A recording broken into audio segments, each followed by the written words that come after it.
ایک چھوٹے سے علاقے میں ایک لڑکا رہتا تھا جس کا نام علی تھا۔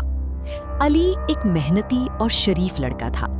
اس نے اپنی تعلیم مکمل کی، ڈگری حاصل کی اور سپنا دیکھا کہ وہ اپنے گھر والوں کا سہارا بنے گا۔ لیکن زندگی نے اس کے لیے کچھ اور ہی سوچ رکھا تھا۔ روز صبح علی جلدی اٹھتا، اپنی سی وی لے کر نکل پڑتا، کبھی آفس، کبھی فیکٹری، کبھی کسی کمپنی کے دروازے پر نوک کرتا۔ ہر جگہ ایک ہی جواب ملتا: ہم آپ کو کال کریں گے۔ لیکن وہ کال کبھی نہیں آتی تھی۔ مہینے گزرتے گئے، پھر 1 سال بھی گزر گیا۔ علی کے گھر کی حالت دھیرے دھیرے خراب ہونے لگی۔ اس کے والد بیمار رہتے تھے اور ماں گھر کا خرچہ مشکل سے چلا رہی تھی۔ علی کے دل پر بوجھ بڑھتا جا رہا تھا۔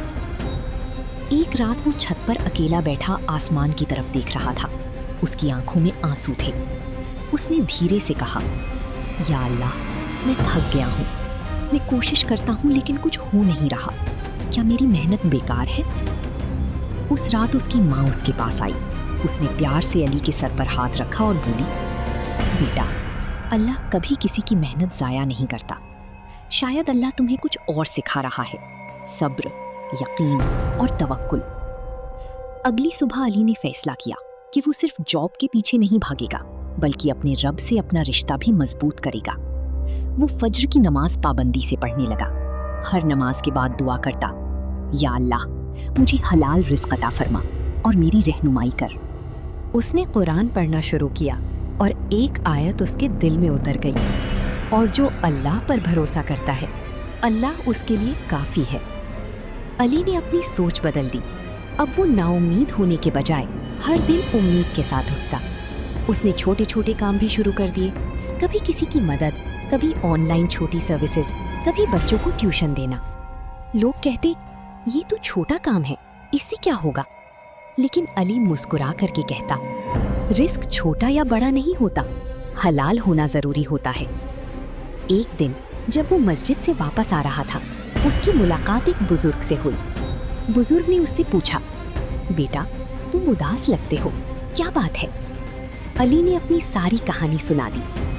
بزرگ مسکرا دیے اور بولے: بیٹا، کبھی کبھی اللہ تمہیں اس چیز سے روکتا ہے جو تم چاہتے ہو، کیونکہ وہ تمہارے لیے کچھ بہتر تیار کر رہا ہوتا ہے۔ انہوں نے علی کو ایک مشورہ دیا: ہر دن سورہ واقعہ پڑھو اور اپنی نیت صاف رکھو۔ علی نے اس بات کو دل سے لیا، روزانہ سورہ واقعہ پڑھنے لگا اور اپنے کام میں ایمانداری اور لگن رکھی۔ کچھ مہینے اور گزرے۔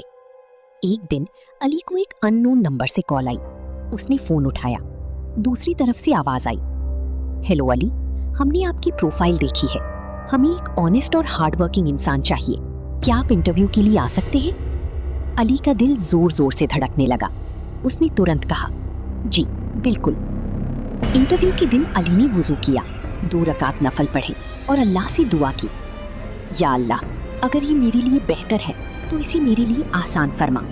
انٹرویو ہوا اور اس بار کچھ الگ تھا۔ علی نے کانفیڈنس کے ساتھ بات کی، اپنی سکلز بتائیں اور سب سے بڑھ کر اپنی آنیسٹی دکھائی۔ کچھ دن بعد اسے جاب مل گئی۔ لیکن کہانی یہیں ختم نہیں ہوتی۔ جب علی نے اپنی پہلی سیلری حاصل کی، اس نے سب سے پہلے اپنی ماں کے ہاتھ میں رکھی اور کہا: یہ اللہ کی دین ہے۔ اس کی ماں کی آنکھوں میں آنسو آ گئے۔ بیٹا، یہ تمہاری محنت اور صبر کا پھل ہے۔ علی نے مسکرا کر کہا: نہیں امی، یہ اللہ کی رحمت ہے۔ اگر اس نے مجھے اس مشکل وقت میں صبر نہ سکھایا ہوتا تو شاید میں آج اس مقام تک نہیں پہنچ پاتا۔